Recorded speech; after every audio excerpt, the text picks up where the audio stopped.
de femme à femme. Bonjour, je suis Hélène.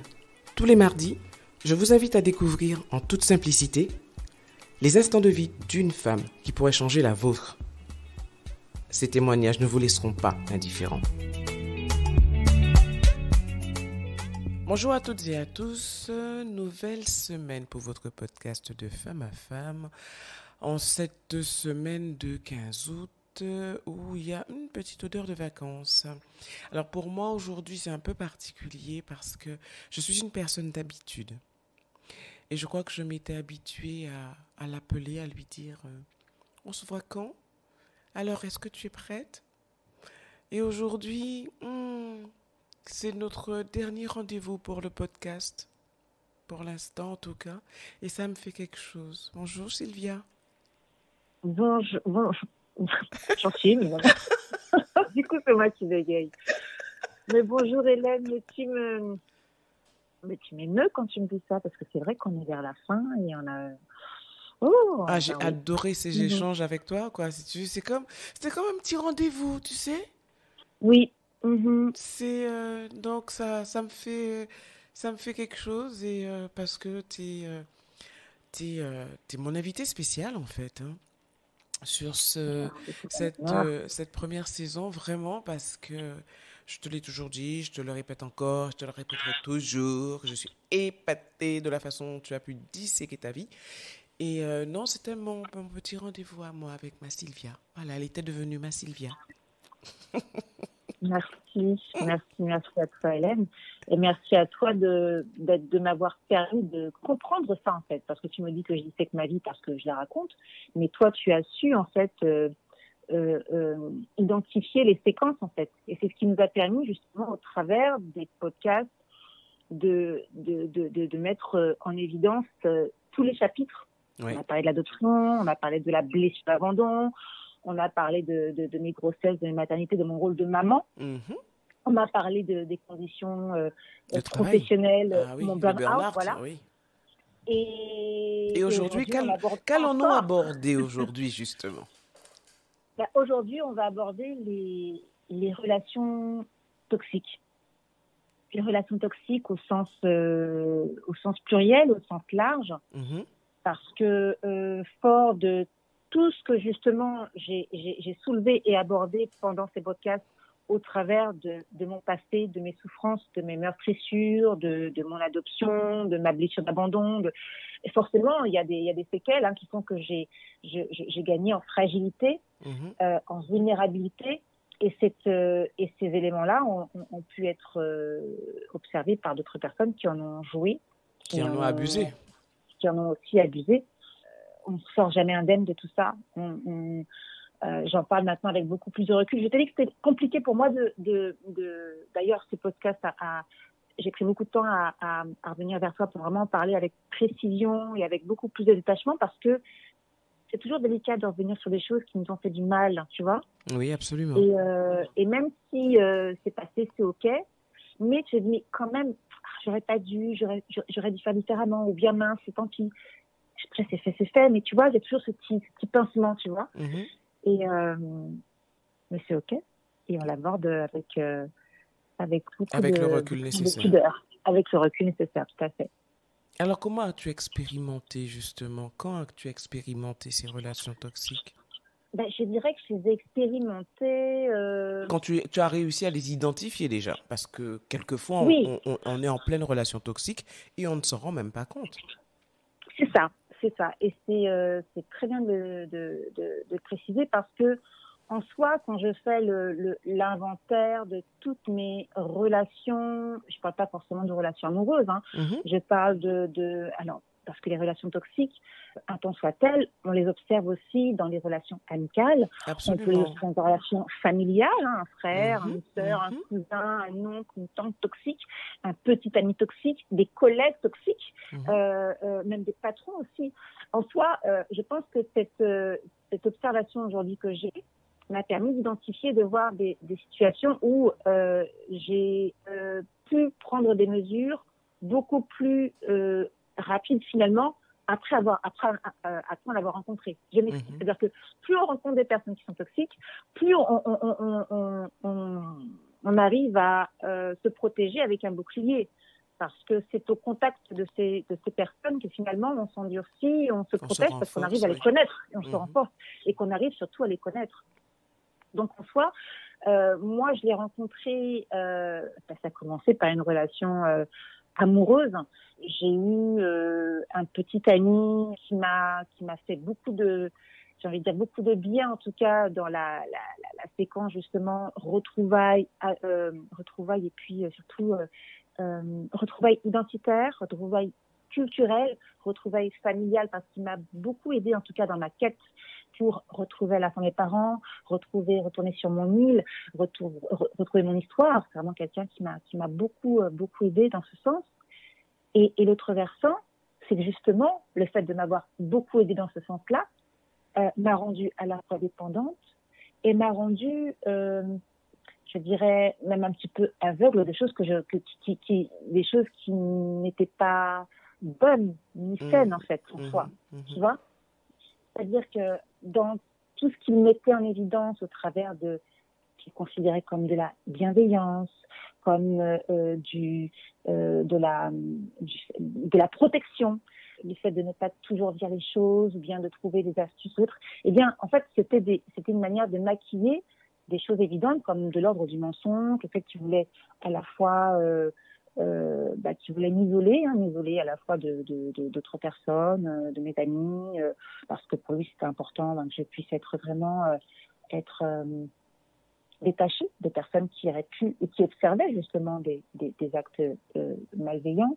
Le fait de mentir aussi ou d'exagérer certaines situations pour me dénigrer ou pour ne pas forcément dire la vérité, c'est aussi une manière de lui d'avoir le bon rôle. Et puis cet égoïsme, cet égocentrisme d'être considéré comme que le monde tourne autour de lui et de ne plus mettre le projecteur sur moi. Tu vois ? D'accord. Alors pour revenir un petit peu sur la situation, je l'ai rencontré, j'avais 17 ans. J'avais 17 ans, j'étais... je crois que tu nous en avais très rapidement parlé quand tu as justement parlé de l'adoption, en fait, et du moment où tu as commencé à rechercher ta famille. C'est ça. Donc, c'est vraiment quelqu'un qui, les premières années, m'a montré un visage incroyable. C'était vraiment la personne, le sauveur. Voilà. On est totalement dedans, dans le sauveur qui venait avec tout son savoir, ses connaissances, sa protection, sa bienveillance pour me permettre de redécouvrir la Sylvia un peu perdue qui se cherchait et qui a pu en tout cas mettre. C'est ta fragilité ta fragilité l'a attiré peut-être. Oui, je pense. Je pense que c'est la fragilité parce qu'il pouvait laisser vivre sa pseudo supériorité. Je dis bien pseudo. Je dis pseudo puisque. C'est ça. C'est ça, parce qu'en fait, les relations toxiques, elles mettent en mal notre confiance, notre rapport avec notre amour propre. Et c'est ça qui génère une grande souffrance. Quand on est dans une relation, même avec soi-même, une relation où on est satisfait, on est épanoui, eh bien, on n'a pas besoin de l'aval de l'autre pour se dire qu'on est OK. Et je pense que moi, dans mon cas, déjà associé au fait que, comme tu le sais, la blessure de l'abandon, oui. Et maquillée par un masque de dépendant. Donc de fait, je suis très dépendante, effectivement par rapport aux personnes que j'avais. Et encore plus avec lui, parce que c'est mon premier petit ami. C'est quelqu'un qui m'avait vraiment permis de connaître, d'aller aux Antilles, de rencontrer ma famille, de vraiment devenir quelqu'un d'autre. Donc, il était des Antilles, donc. Extrêmement reconnaissante. Oui, il était des Antilles. Et j'étais extrêmement reconnaissante par rapport à lui. Donc en fait, même après ce passage où effectivement, donc j'ai revu ma famille et autres, et qu'il a fallu vraiment après se poser, se mettre ensemble et vivre notre histoire, le versant a tourné parce que tout ce qui m'a permis de récupérer au travers de l'aspect de la Sylvia que j'étais, donc j'ai pu redevenir, avoir plus d'informations sur qui j'étais, d'où je venais, eh bien, j'ai gagné forcément en confiance, en assurance. Mhm. Et Et là, il n'avait plus la même personne et face là, à lui. oui, parce qu'en fait, il était face à quelqu'un qui, eh bien, exprimait les choses de manière plus directe, quelqu'un qui était, à qui les choses réussissaient, quelqu'un qui avait plus d'aplomb, quelqu'un qui prenait des enfin Des initiatives, voilà, en j'ai tout cas. pris des initiatives, des études, enfin voilà, j'ai plein de choses que j'ai faites et le miroir que ça lui renvoyait, c'est que et moi face à tout ça, c'est moi qui l'ai aidée et finalement elle me dépasse. Donc il y avait un peu comme un rapport de compétition et c'est là où justement la relation toxique s'installe et s'observe aussi. C'est dans ce rapport de compétition. Je ne veux pas que l'autre me domine, je ne veux pas que l'autre soit supérieur à moi. Mais Donc quand on pour est qu'il ne soit dedans, Sylvia, à quel moment tu réalises? Est-ce qu'il y a un déclic? Est-ce qu'il y a, je ne sais pas, un événement de trop? Est-ce qu'il y a quelque chose qui fait que le voile se lève, qu'on se dit, waouh, il faut que je sorte de là parce que ce n'est pas sain? Alors, je dirais que le déclic, c'est la différence que les gens observent et qui te le disent, en fait. C'est-à-dire que on m'a souvent dit, que ce soit mes amis, que ce soit même frères et sœurs adoptifs qui me connaissaient, je trouvais que j'avais une type différente et totalement beaucoup plus effacée quand il était là. Donc déjà, le regard des autres, la manière dont les gens me disaient, mais c'est bizarre, quand tu es avec lui, tu es différente. Et l'observation aussi qu'on a, c'est eh bien toutes les petites attaques du quotidien en fait. C'est associé au fait qu'on va être, on va pas forcément être pris au sérieux, des petites phrases de dénigrement, mais qui vont être associées à de l'humour du genre oh mais je sais pas, c'est comme oh, non cette robe-là n'est pas flatteuse, mais non t'inquiète pas, je rigole, c'est rien, continue à faire ça. Enfin, ce sont des petites piques comme ça qui sont censées déjà ne pas forcément s'exprimer dans de l'ordre du couple et qui sont associés à de l'humour pour justement voilà que ce soit un peu plus doux à avaler. Et il y a aussi le fait la jalousie, c'est-à-dire la personne elle vous veut pour elle-même, donc elle ne tolère pas, elle n'accepte pas que vous puissiez avoir d'autres amis, que vous puissiez sortir, que vous puissiez vous épanouir.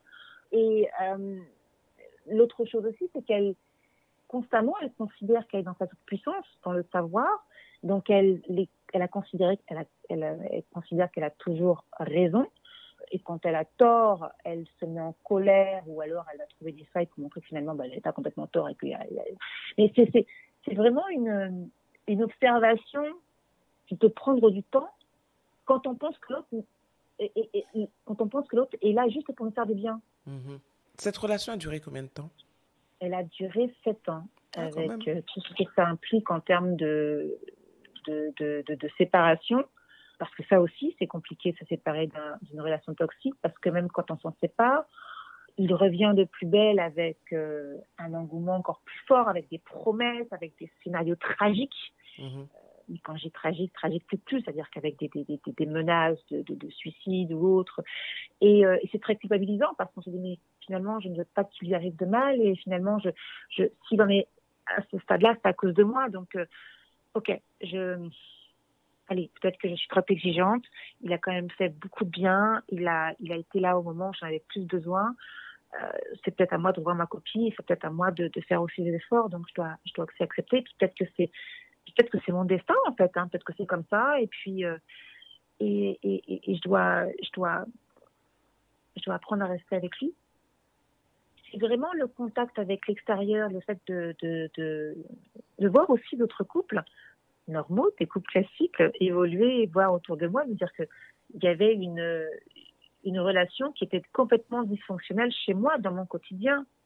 D'avoir un homme qui rentre dans des cris de jalousie parce que tu rentres avec quelques minutes de retard, ou bien quelqu'un qui est toujours agacé, énervé quand tu prends la parole, ou qui est dans la contradiction dans des débats ou même dans une conversation classique avec des amis parce que ils considèrent que tu n'as pas à intervenir ou tu n'as pas donné ton avis. C'est quand même compliqué. Oui, je veux bien te croire. Qu'est-ce qui t'a décidé à partir et à ne plus revenir? Mon amour propre, parce que qu'est-ce qui m'a décidé à partir, à revenir? En fait, j'étais consciente que je méritais mieux. Tu avais fini par prendre conscience que tu méritais mieux. Oui, c'est ça. D'accord. Que je méritais mieux et que, en fait, une relation classique, c'était pas ça, en fait. Faut pas passer son temps à être tout le temps dans une opposition constante avec quelqu'un. À la limite, ça peut être cyclique, mais de démarrer la journée dans le conflit, de la terminer dans le conflit, ça devenait pesant, Épuisant. compliqué, épuisant, en fait. Voilà, très, très, très épuisant. Très épuisant parce que tu te bats contre des chimères et c'était compliqué à être dans cette justification, à être dans ce rapport de méfiance, d'être face à quelqu'un qui est là, qui est toujours toujours fâché en fait. Hein. Ouais. Si on revient sur ta blessure d'abandon qui a été la conséquence de beaucoup de tes comportements, de ta façon d'être, est-ce qu'en quittant cet homme, tu es retombé dans des travers, les mêmes travers? Est-ce qu'il t'a fallu du temps ou est-ce que définitivement, Sylvia, elle s'était mise debout et avait pris conscience de qui elle était et c'était derrière elle, quoi? Au contraire, en fait, je me suis totalement, je suis devenue totalement indépendante. Indépendante au point que je me disais, j'ai pas besoin d'homme en fait. Je m'auto-suffis. Oui, tu allais à l'extrême inverse, quoi. C'est ça, je suis partie totalement dans l'opposé. Non, c'est bon, j'ai pas besoin, ça va. Lui, au bout de 7 ans, c'est bon, on va faire une pause, une vraie pause. Il n'est pas nécessaire d'avoir quelqu'un dans ma vie, je m'auto-suffis, j'ai pas besoin non, et donc c'était compliqué justement pour ensuite à la rencontre du papa de mes enfants de casser cette barrière parce que face à une femme qui est dans cette indépendance qui n'a besoin de rien, voilà, Mais il faut prouver. ça ne voulait pas dire forcément que des relations toxiques, comme on l'a dit au départ, et que tu as eu raison d'ailleurs de le rappeler, que les relations toxiques ne sont pas uniquement en amour, mais aussi en amitié, mais aussi dans la vie professionnelle, dans la sphère familiale. Est-ce que ces relations toxiques, tu étais capable, après ces 7 ans, de les repérer dans d'autres sphères? Oui, parce qu'en fait, enfin oui et non, parce que elles sont toujours, comment dirais-je, même si on a des red flags ou autres, on peut, on reste toujours dans l'optique que la personne ne nous veut pas forcément du mal et qu'elle cherche et qu'on voit tout le monde n'est pas dans cette malveillance et que euh, mais en soi les personnes toxiques elles sont pas forcément attentionnées, elles sont pas encourageantes, elles sont pas intéressées par ce qui est important pour nous. Et quand on est face à des gens qui vont répéter la même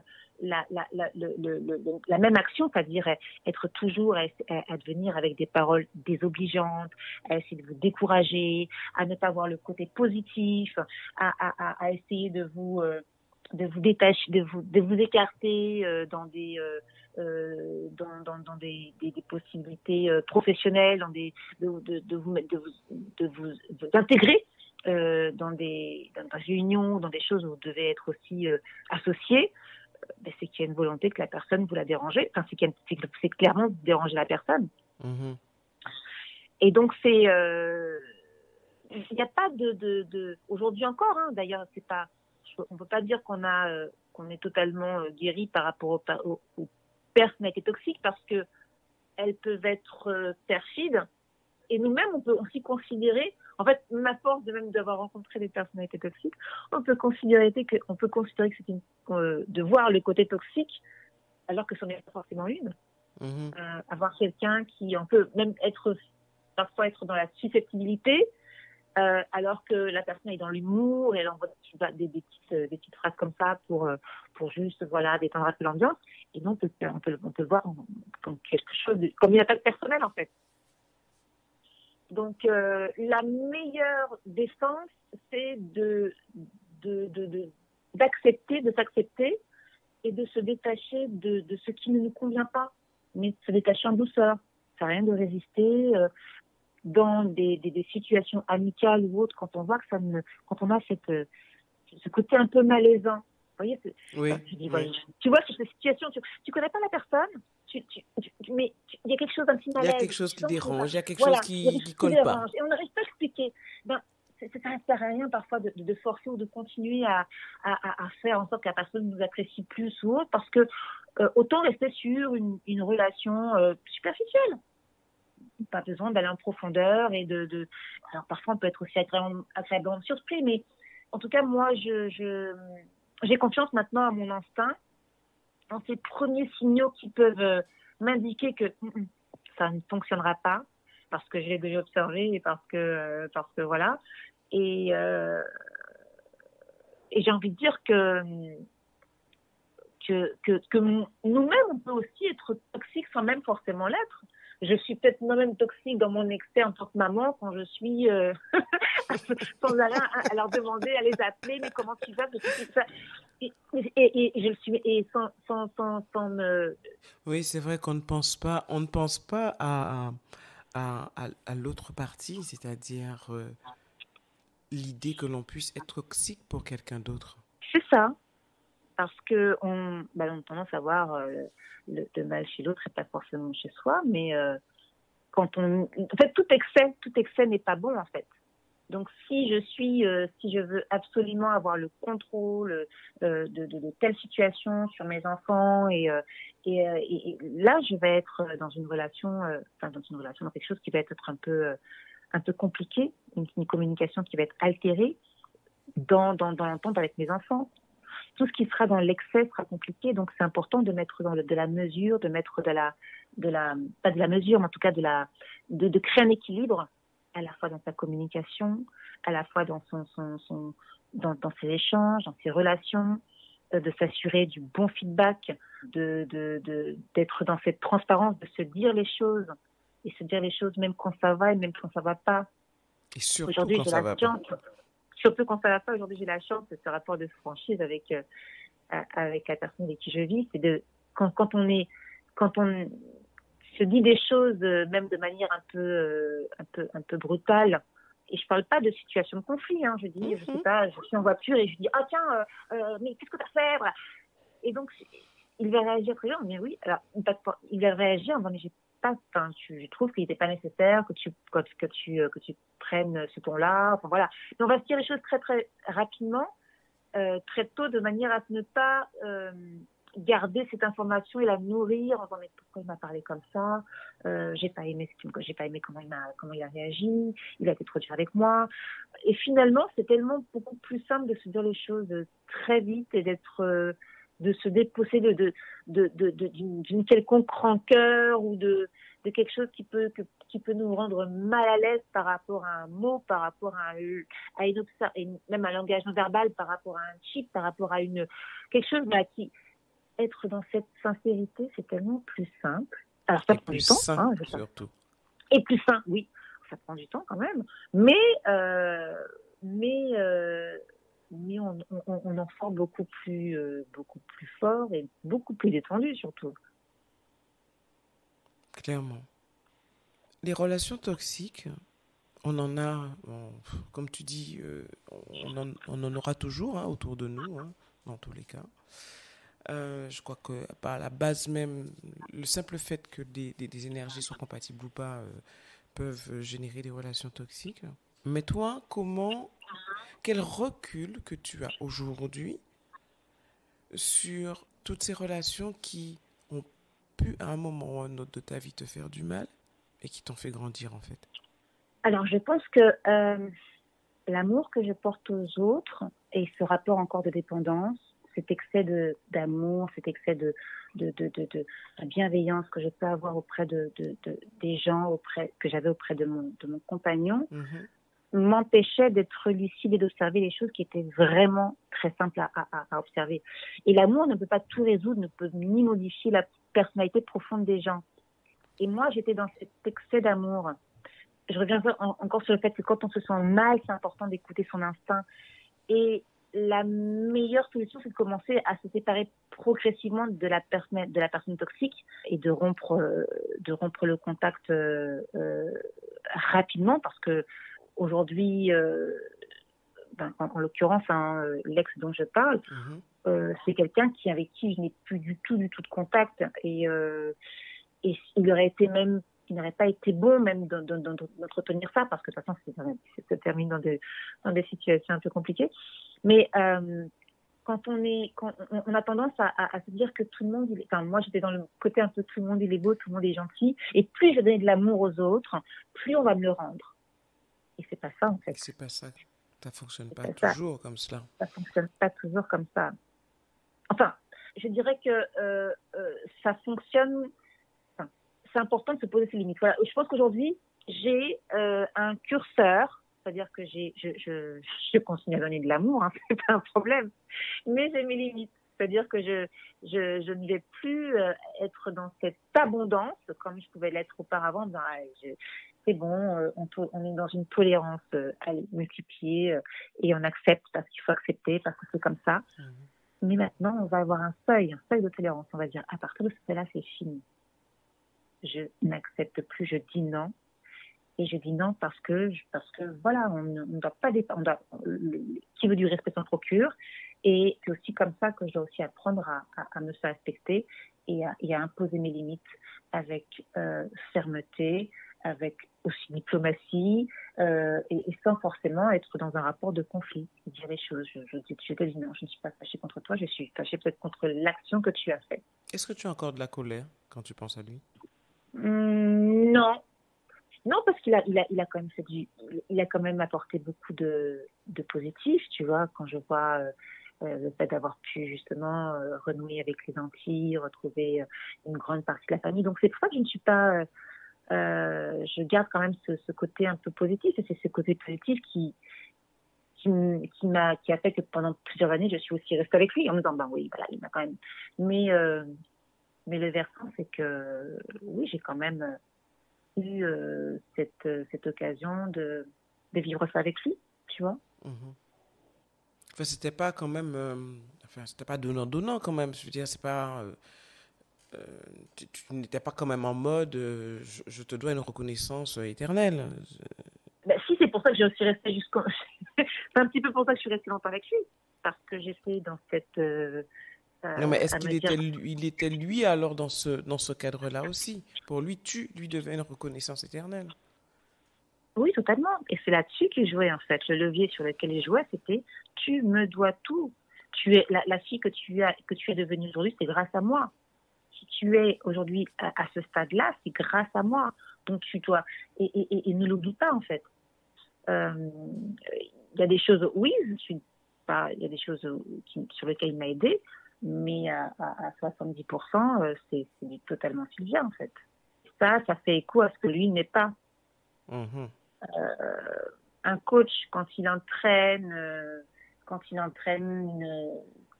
son athlète, il est content quand il voit justement le prix de l'effort, quand il la voit évoluer, quand il la voit progresser et obtenir toutes les compétitions et gagner. Il cherche justement il voit ça, sa victoire, comme sa victoire aussi à lui. Donc il est content. Or, cet homme, lui, en fait, mon succès le renvoyait à ce que lui n'était pas, et donc à ses faiblesses, et donc à ses travers, à ce qu'il n'était pas. Et donc, c'était très, très, très compliqué pour lui de se dire, mais non, mais elle ne devait pas être à ce stade-là, parce que c'est moi qui l'ai fait, et pourquoi elle me dépasse, et pourquoi ci, pourquoi ça. Donc, c'est... S'il fallait que je résume ton positionnement par rapport aux relations toxiques, je dirais qu'il faut, dans un premier temps, avoir conscience de qui l'on est, dans un deuxième temps, s'accepter et s'aimer, et dans un troisième temps, faire confiance à son intuition. Tout à fait. Ouais, s'aimer, faire confiance en... Et puis aussi poser... je reviens poser encore les sur limites.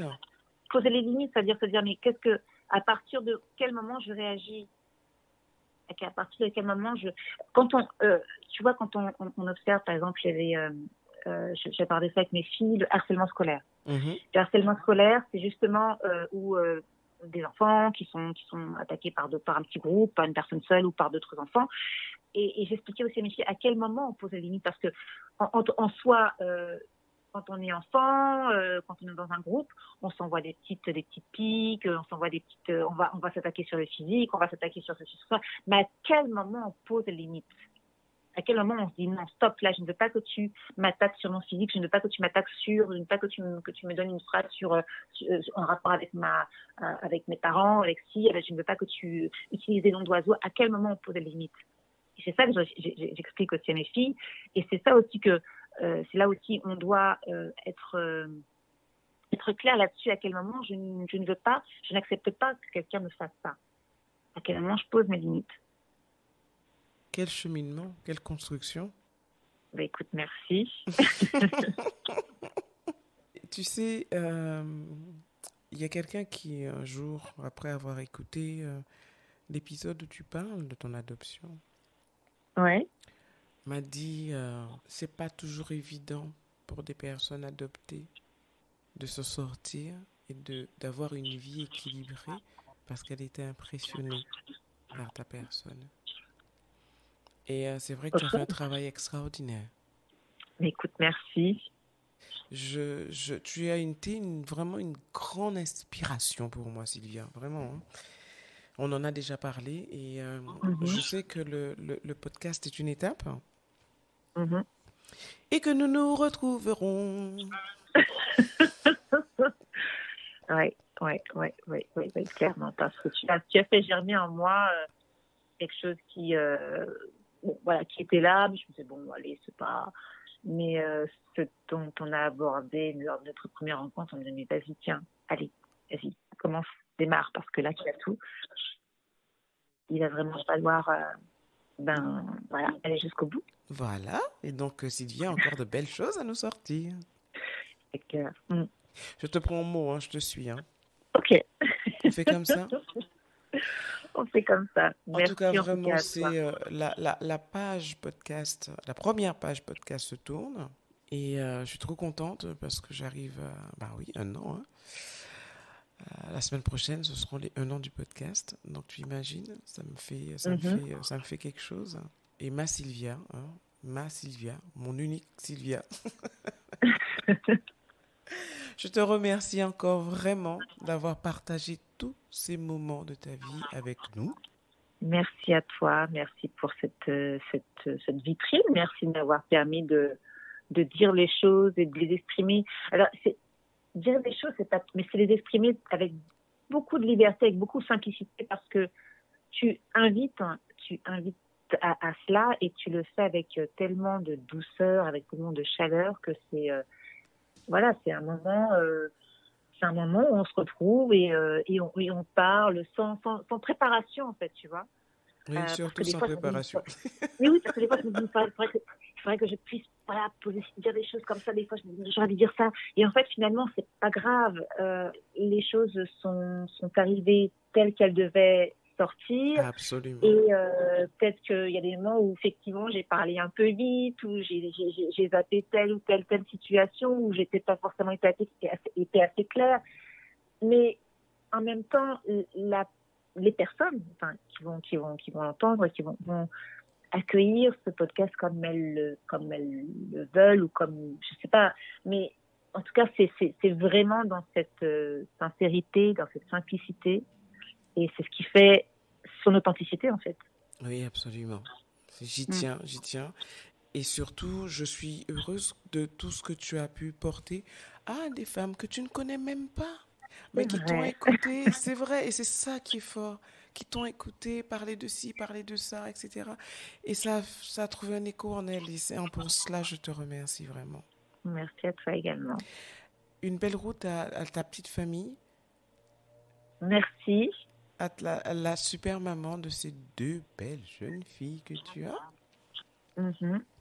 Et puis on se dit à très très très bientôt, ok? Ça marche. À très très bientôt. Bye.